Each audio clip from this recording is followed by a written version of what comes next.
Valên hêja Lijneya İmraliyê ya Partiya Demê di 16 Sibata 2026 de li İmraliyê hevdîtinek pêkanî. Rêberê Gelê Kurd Birêz Abdullah Öcalan di 27 Sibatê salvegera Banga Aştî û Civaka Demokratîk de bi rêya Lijneyê bi raya giştî re ev peyam parve kir. Banga me ya 27 Sibata 2025 beyana wê ye ku dilciyê ku siyaseta demokratîk bi cî dibe, çek wataya xwe wenda dike û beyaneke eşkereyê ku siyaset hatiye tercihkirin û temamkirina rêgezena. Me bi îrade û pratika yêkalî bi awayekî bingehîn serdema serhildana neyînî derbas kir.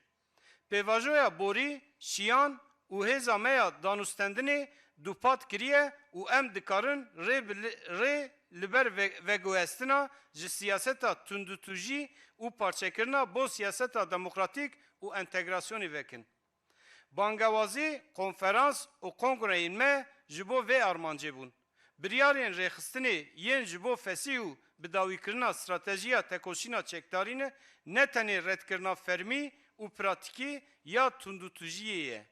Lê di heman demê de veguherinekê derûnî ber bi rêyeke siyasî ve jî nîşan da. Ev yek di heman demê de îlankirina li hevatina derûnî bi komarê re bû.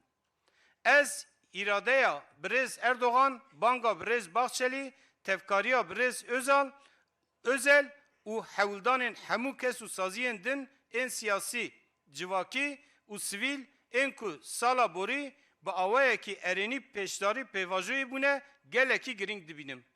û ez bi taybetî hevalê me sirrî Süreyya carekê din birêz û hesretekê mezin bibîrtînim.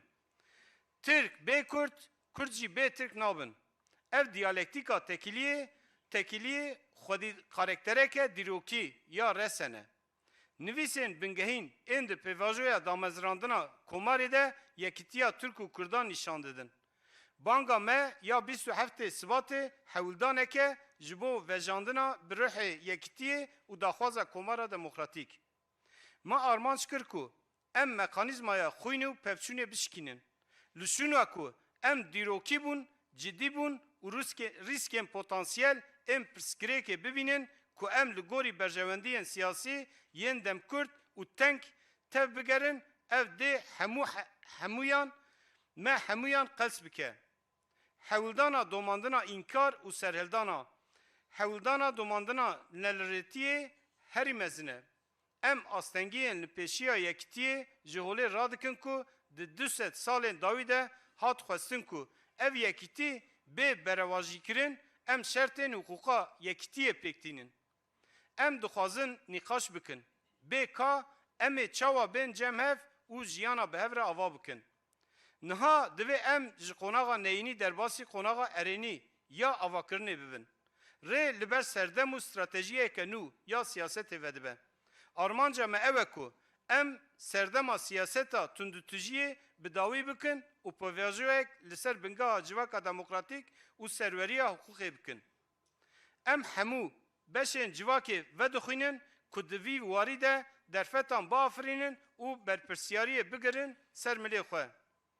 Civaka demokratîk, lehevkirina demokratîk û entegrasyon bingehên hişmendiya qonaxa erênî ne. Qonaxa erênî rêbazên tekoşînê yên zorê û tundutujî vederdike. Armanca avakirina erênî ne desteserkirina tu sazî an awahiyek e.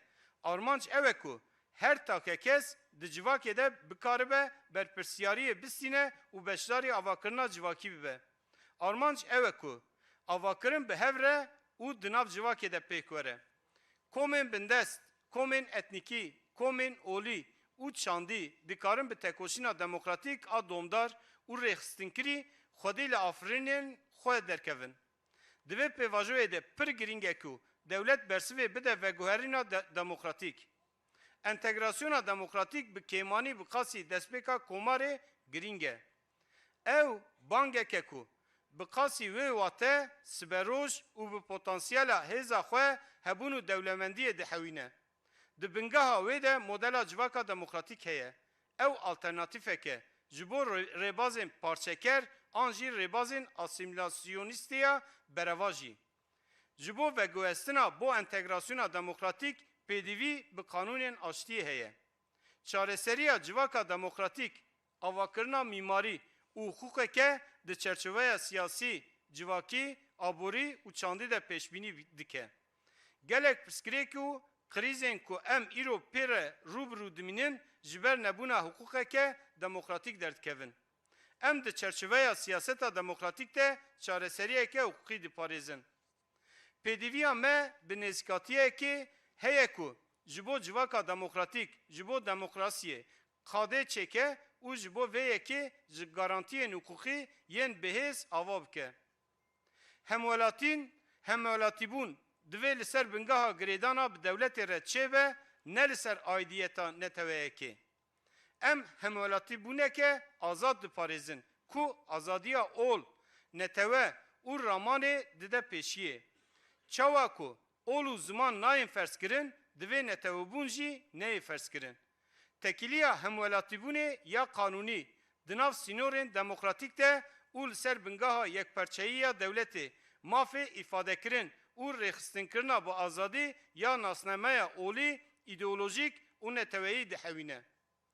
Îro tu sîstemeke ramanê bêyî ku li ser demokrasiyê ava bibe nikare bijî. Sekin û rawestan, alozî û krîz demkîne. Di dawiyê de demokrasî dê bibe mayînde. Banga me armanc dike ku ne tenê li Tirkiyeyê. Di heman demê de li rojhilata navîn jî çareseriyan ji bo pirsgirêka jiyana hevbeş û krîzên ku ji ber wê çê dibin bibîne.